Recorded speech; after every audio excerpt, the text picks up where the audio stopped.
I think it's really easy to fit passages like our passage this morning, Colossians 3:16, into a small box and miss really the larger meaning within it. Listen as I read it, and then I'll explain what I mean. Colossians 3, verse number 16 says this, it says, "Let the word of Christ dwell in you richly in all wisdom, teaching and admonishing one another in psalms and hymns and spiritual songs, singing with grace in your hearts to the Lord." And so in the first few words, we're given really the resource for the rest of the passage. If we don't let the words of Christ be the primary thought, influence, and wisdom we draw from, the rest of the verse just kind of dries up if you really think about it. And so without the wise words of Jesus, we have nothing to teach. We have nothing to caution people about.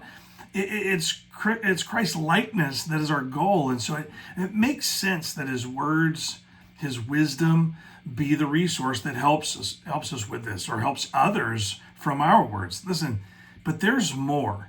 Really, if you think about it, the teaching and admonishing is what gives us a joy that others embrace, like the psalms and hymns that are God's word set to music. And then our own singing, they inspire singing and reveals God's grace, returning to him as we sing. And think about that for a second.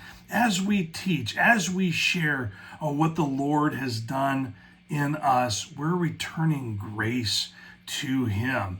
And so when you have a minute, I would consider reading Colossians 3, 12 through 17, and see God's pattern for living. But the most important thing that you can get from this is that we have to let the word of Christ dwell in us. And it doesn't say get an hour's worth a week. It says let it dwell in you richly, which means it's the primary resource for your thought life, for the inspiration of joy.